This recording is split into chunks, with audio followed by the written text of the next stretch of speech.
And the league is going to be the competition that's going to make or break him. You think of the last 3 or 4 years where United have been, it's been shocking. It's not been great to watch. McTominay and Fred can't do it.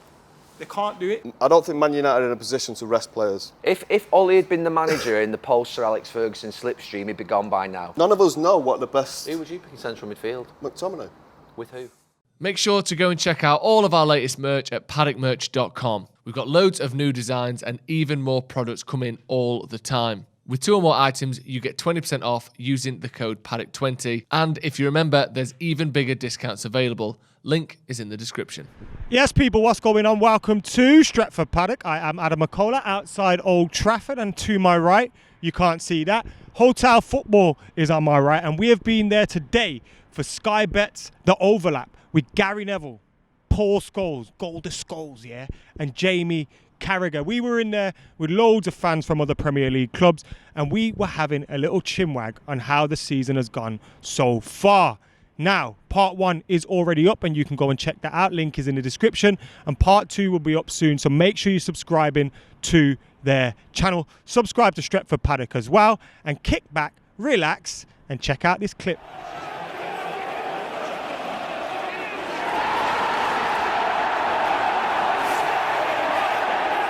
Okay. 76% of Man U fans retain their faith in Ole Gunnar Solskjaer. Right, but I want to know, do you think that 76% they believe or they just really want it to work? And you're in and amongst it as one of the fans. I think obviously because of our relationship and our love for Ole Gunnar Solskjaer, we definitely in there anyway. Yeah. Social media is a different story, but inside that ground, everybody wants Ole Gunnar Solskjaer to succeed. I'm the same. When he got the job permanently, I thought, I'm not sure about this one. But as time's gone on, I thought after his first season, he earned the second season. After the second season, he's earned this one. The progression's been there, but the squad's got better.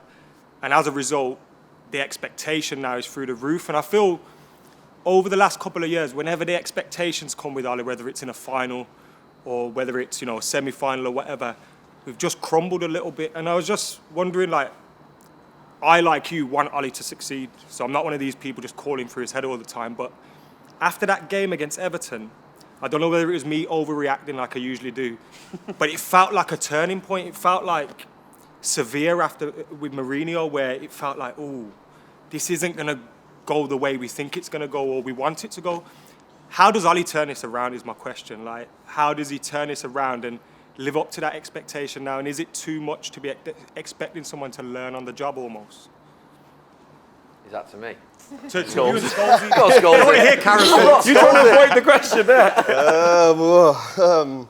Look, I think he deserves a chance. You think of the last 3 or 4 years where United have been, it's been shocking. It's not been great to watch. Before he came, it's took him 2 or 3 years, I think, to build a squad where we think the pieces are there to the puzzle.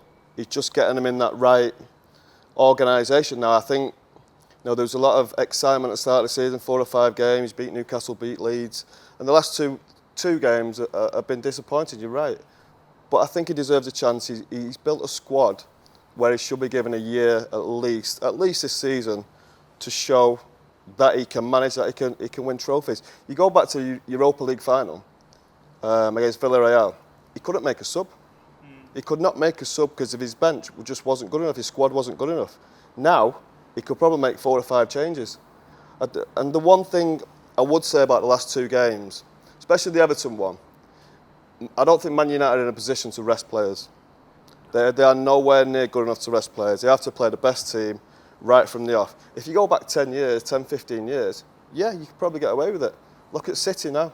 They probably get away with it. I'm not sure about Liverpool, but City got 2 teams. You can rest players against these lesser teams and expect to win games. But again, for this season, for Ole, I think you have to feel them coming. I think with City, when they won the league, looking back 10 years, you felt them coming. You felt that they were really putting pressure on teams. With Liverpool, you felt them coming. They got really close to Man City. I think they lost out by a point or something. I think for this season, I think being acceptable was just feeling that team coming as Liverpool and City did.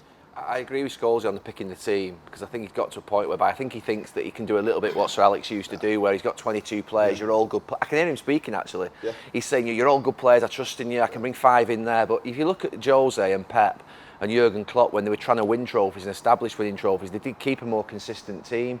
He has to keep a consistent team in the league, and the league is going to be the competition that's going to make or break him. Yeah, of course he could win a Champions League and that's a one-off, but he does have to win the league at some point. You know, you can't keep on obviously spending the money and not winning the league. My fear for Ole is that the start of the season is worse than it looks. Because at the moment you look at the league and you think they're 2 points off the top, but they haven't played a single team. And I've not watched United yet this season live because I've been doing all the other games. Yeah. Liverpool have played top teams, Chelsea have played top teams, City have played top teams, they've played Chelsea, they've played Liverpool, they've all played each other in the first 7 games. United haven't kicked a ball against what you would call a top team. Yeah, Everton are doing well, but you know, against the top 6, United haven't played one of them. They've now got, I think, 4 games against the top 6 teams in the next sort of month or so.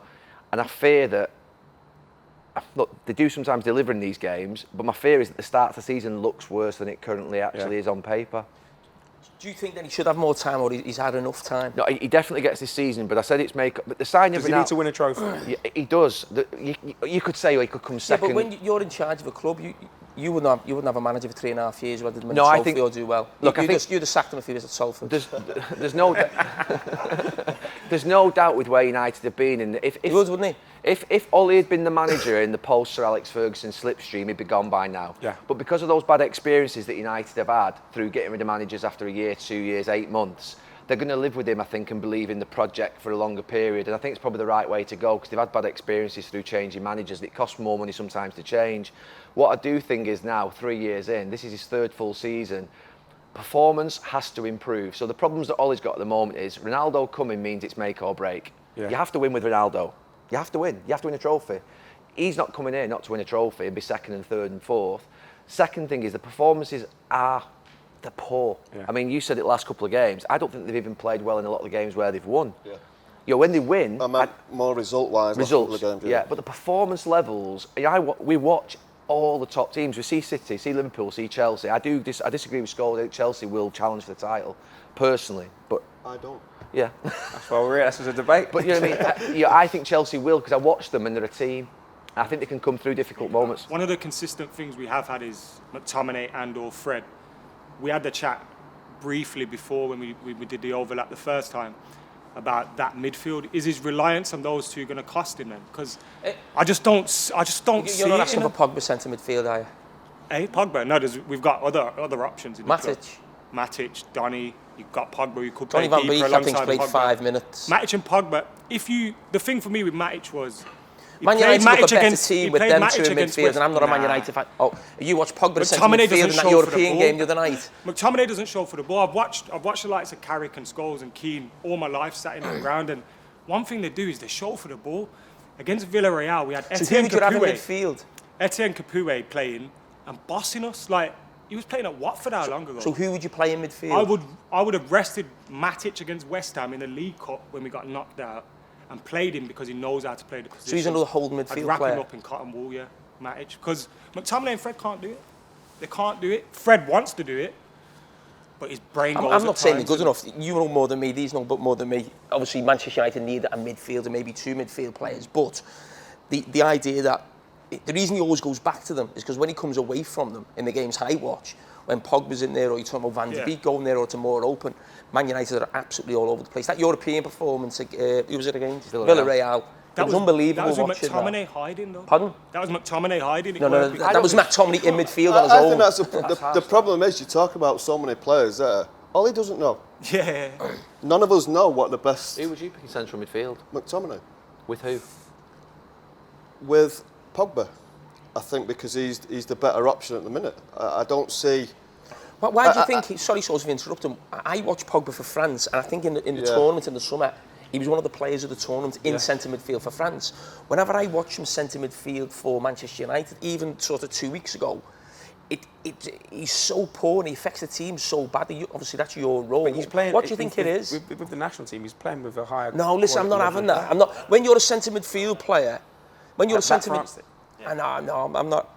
Of course, there's a different quality of player. I get that, but from your point of view, he's never in midfield when I watch Man United. He's everywhere but where he should be, and I don't see that for France. I don't know. Do you know what? I think it's more the hope thing. because of his reputation and what you've seen playing for France, what you've seen playing for Juventus, you keep hoping, but you're looking at 4 or 5 years of it now, thinking, is it ever really going to happen? And then you think, am I picking Pogba or Fred? Pogba or Matic? I really think it's the 6, because we've seen Pogba at times be fantastic. Last season he was excellent towards the back end of the season. You know, we've seen seasons when he was top goals, assists, all this, that, and the other. I just feel getting that right person behind him. If Matic was 5 years younger, he's probably that guy. But I feel overlooking that position has cost us a lot. So there you have it, guys. Let us know what you guys thought in the comments below. As you probably saw there, me and Gary not having as much as a heated debate or a versus as we did last time. It was a little bit more relaxed. We're both on the same page. And we both just genuinely have worries for where maybe Manchester United are going. And if Ole can actually make us challenge for those trophies, because he's done well so far, but he's got to get us over that final hurdle now. Get your thoughts in the comments below. Let us know what you thought about what we discussed. Keep it locked. And of course, thank you to Gary Neville, The Overlap, Sky Bet, and all those guys for having us as well. Until next time, I've been Adam Mckola. I'm out of here.